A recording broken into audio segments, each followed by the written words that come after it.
Assalamualaikum warahmatullahi wabarakatuh. Kembali bersama saya Rizal. Jadi di sini kita akan melanjutin seri pembelajaran Laravel Sanctum. Nah, pada video sebelumnya kan kita udah ngebuat login sistem. Yang mana kita membuat metode loginnya. Yang mana di situ kita udah coba implementasi Laravel Sanctumnya. Yang mana kita buat ketika berhasil login itu kita akan memberikan token. Arti kita membuat token, create token yang disediakan oleh Laravel, lalu akan disimpan ke dalam database pada tabel akses token. Nah, nanti setelah kita berhasil membuat token tersebut, tentunya kita perlu yang namanya penghapusan token ketika melakukan logout. Nah, kalau di Laravel itu ada yang namanya revoking token. Nah, teman-teman bisa pergi ke dokumentasi Laravelnya, terus ketik aja Sanctum. Nah, di sini ada di bagian revoking tokens. Nah, di revoking tokens ini kita akan melakukan penghapusan atau penghapusan pada token yang sudah kita buat pada login sistem, pada metode login. Nah, sekarang gimana caranya kita ikutin langkah-langkah berikut ini. Pertama, teman-teman masuk ke projectnya Laravel Sanctum, terus buka terminal aja di sini, terus ketik aja code spasi titik, nanti akan kebuka Visual Studio Code-nya. Oke, pada video sebelumnya kan kita udah buat nih API ini ya, login sama register. Terus kita coba udah protecting root dari middleware si Sanctum, yang mana user ini nggak akan bisa diakses kalau si user belum melakukan login, ya artinya belum belum membuat token. Nah, sekarang kita akan melakukan revoking token. Nah, artinya kita buat yang namanya logout. Nah, teman-teman pergi ke bagian out controller aja. Terus di bagian sini kan kita udah buat register nih buat login ya kemarin. Di video sebelumnya kita udah buat login. Yang mana ketika dia berhasil kita buat token. Kalau dia gagal, dia akan memberikan ketika username passwordnya itu salah, akan memberikan password tidak cocok gitu kan. Artinya kalau misalkan hashing ini tidak cocok, dia akan memberikan password tidak cocok. Kalau misalkan user yang nggak ada, artinya emailnya itu tidak terdaftar. Nah, sekarang kita coba minimize dulu, terus kita buat public function logout gitu. Oke, di sini kita akan melakukan revoking token. Apa yang kita revoking, apa yang kita hapus, yaitu token yang sedang login. Nah, gimana caranya kita tahu yang sedang login itu siapa? Gampangnya kita pergi, kita pakai request. Nah, artinya kita ambil request yang masuk itu token yang mana. Nah, kalau misalkan maksudnya kita cek user yang login itu pakai user yang sedang login itu siapa? Kita memanfaatkan metode request. Nah, gimana caranya? Kita ketik aja request terus user gini. Nah, ketika gini kita coba masukin aja sini $user, terus kita si user. Nah, gini terus kita cobain, kita hit itunya ya, logoutnya. Kita buka Postman yang sudah teman-teman download, yang pastinya ketika sudah mengikuti video kali ini pastinya teman-teman udah nge-install Postman ya. Oke, sekarang kita buka ini ketika kita get user, ini login, ini register. Nah, sekarang kita coba buat baru yang namanya logout. Kita add request, Lalu kita kasih aja logout gitu ya. Logout, terus kita kasih post. Kita masukin ke URL-nya. Kita kasih logout gitu. Oke, sekarang headersnya kita ganti ya.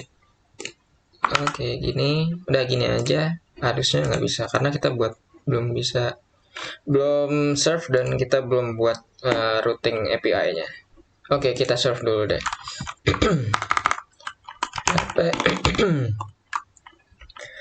PHP artisan serve. Oke. Udah, sekarang kita coba buat API root-nya. Kita buat di sini logout. Sini juga logout. Oke.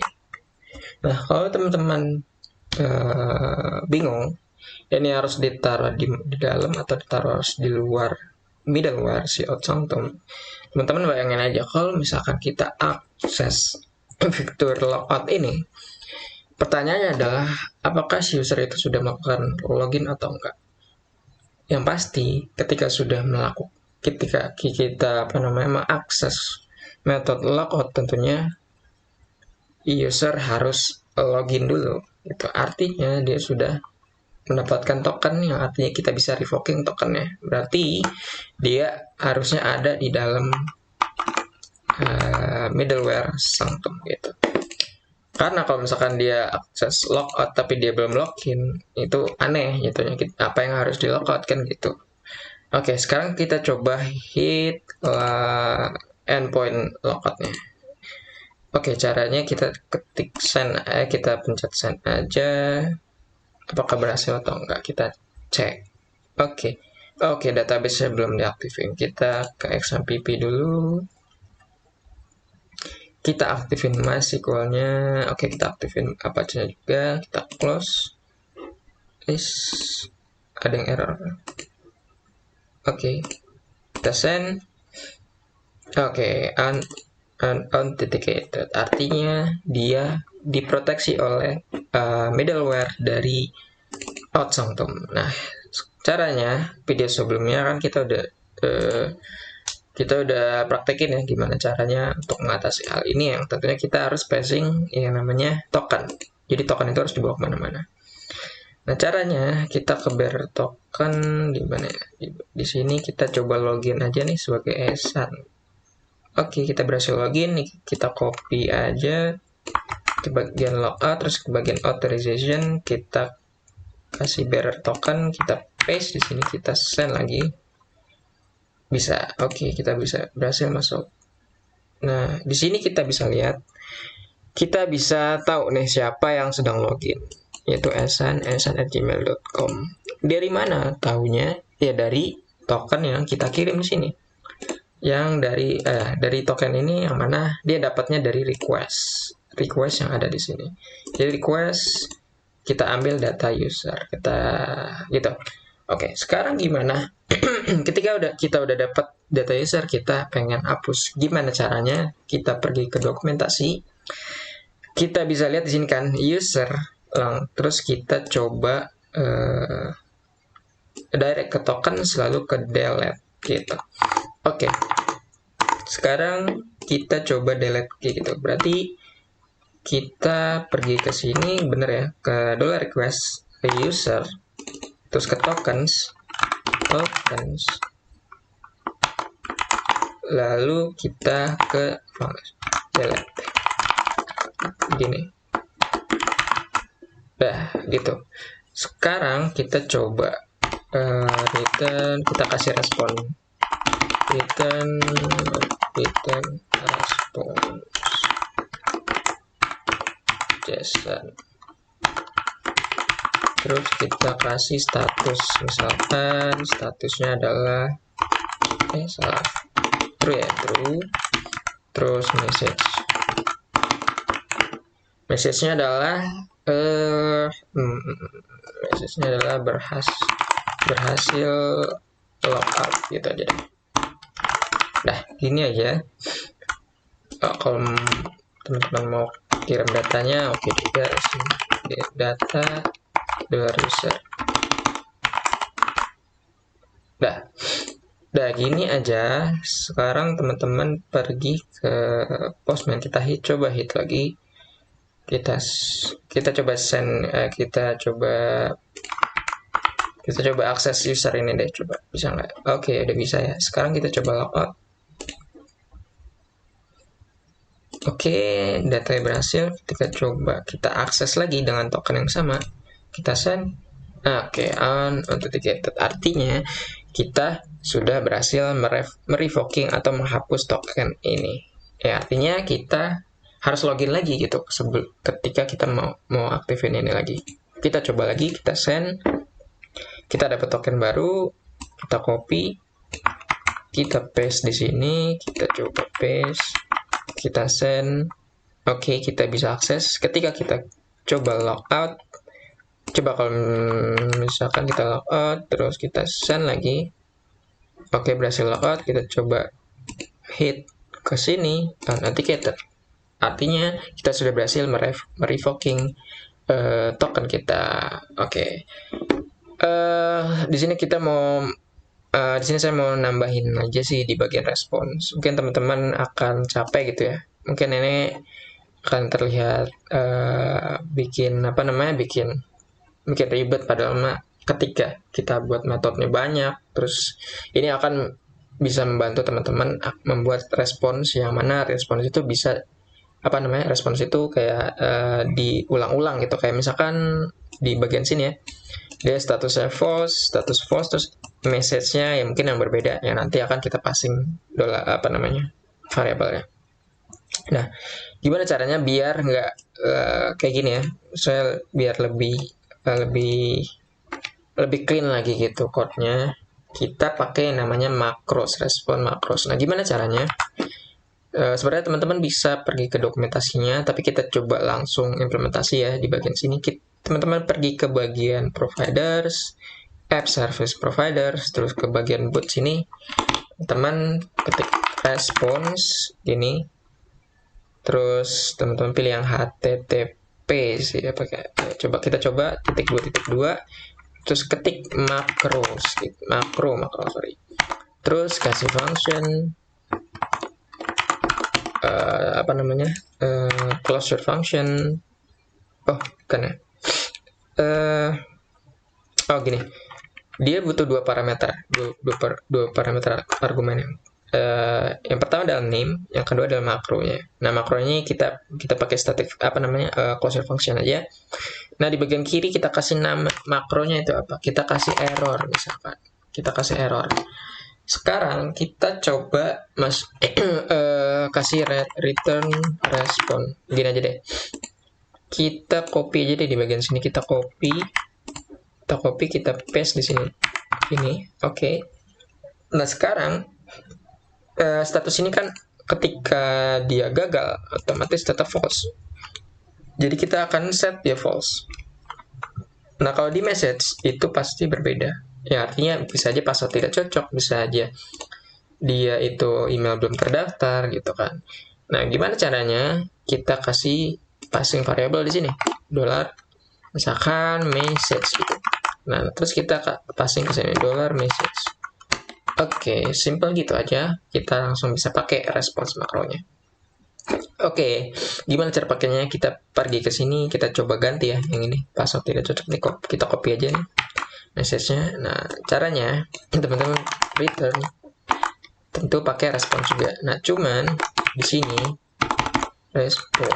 Cuma di sini teman-teman kok respons. Nah, di sini teman-teman pakai makro yang udah teman-teman pakai. Nah, kalau misalkan di sini kita bisa lihat saya pakai error ya. Kita bikin nama error. Ya udah, kita tulis saja error.